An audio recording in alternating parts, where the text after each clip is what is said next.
Hello दोस्तों, नमस्कार दोस्तों। आज हम लोग जानेंगे कि ज़मीन खरीदने से पहले क्या देखना चाहिए और किस चीज़ के बारे में जानकारी होगा। तो जब हम लोग ज़मीन जायदाद खरीदते हैं तो क्या क्या चीज़ ध्यान देकर हम लोग जो ज़मीन खरीदना चाहिए, ये सारी चीज़ के बारे में आज हम लोग चर्चा करने वाले हैं। तो चलिए, ज़मीन खरीदने से पहले हमें क्या देखना चाहिए। ज़मीन का खसरा नंबर सबसे पता करें और खसरा नंबर से आपको ज़मीन से जुड़ी सभी जानकारियां मिल जाएगी। और यदि आप घर बनाने के लिए ज़मीन खरीद रहे हैं तो पहले पता करें कि जहां ज़मीन खरीद रहे हैं वहां रेजिडेंशियल परमिशन है या नहीं है। और अगर प्रॉपर्टी कमर्शियल या इंडस्ट्रियल है तो वहाँ ज़मीन ना खरीदें, क्योंकि वहाँ आप घर नहीं बना सकते। इस तरीके से दोस्तों आप जो है और प्लॉट खरीदते समय क्या ध्यान रखें, ये भी आज हम लोग जानते हैं कि ऐसी जगह ना लें। ज़मीन मकान बनाने के लिए भूमि खरीदते समय इस बात का ध्यान रखें कि वहाँ कभी भी सुनसान ना रहा हो। और साथ ही अस्पताल और पुलिस थाने के पास ज़मीन लेने से बचना चाहिए। और ऐसा करने पर से घर में सुख शांति बाधित रहती है। प्लॉट की मिट्टी वास्तु के अनुसार लाल, भूरी और पीली मिट्टी का मकान बनवाना शुभ होता है दोस्तों। और दोस्तों हम जानते हैं यहाँ पर कि ज़मीन खरीदने का सही तरीका होता क्या है, ये आज हम लोग जानते हैं। तो ज़मीन खरीदने के लिए आपको एक वैध दस्तावेज की आवश्यकता होगी, जिसे रजिस्ट्री कहा जाता है। आप सभी लोगों को पता भी है। और रजिस्ट्री एक सरकारी अधिकारी द्वारा की जाती है।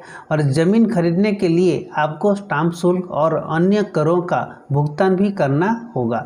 ज़मीन खरीदने से पहले आपको ये सुनिश्चित करना चाहिए कि ज़मीन पर कोई ऋण तो नहीं है।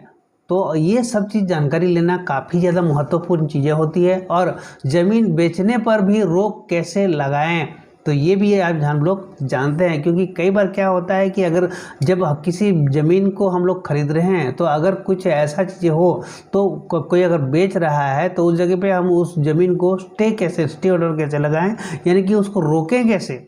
तो इसका मतलब ये होता है कि हम लोग किस टाइप का रोकेंगे।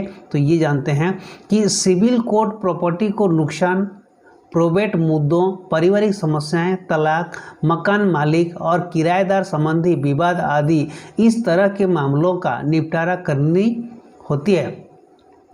करती है।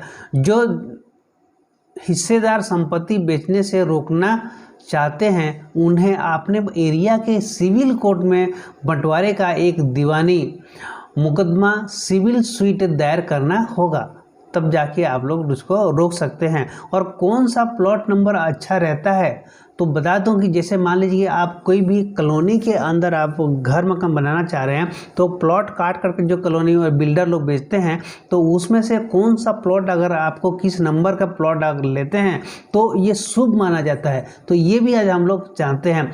कुछ संख्याएँ आमतौर पर घरों जैसी आवासीय संपत्तियों के लिए शुभ या भाग्यशाली मानी जाती है दोस्तों।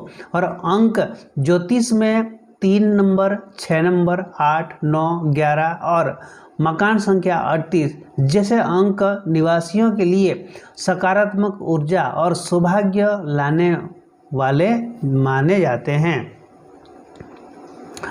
और दोस्तों ज़मीन का सौदा कब करना चाहिए, तो बता दूं आप लोगों को कि प्रॉपर्टी की बिक्री या खरीदी के लिए शुभ तिथि होता है द्वितीया, पंचमी, दशमी, एकादशी और पूर्णिमा की तिथियां में सबसे अधिक उपयोगी मानी जाती है ज़मीन जायदाद खरीदने के लिए।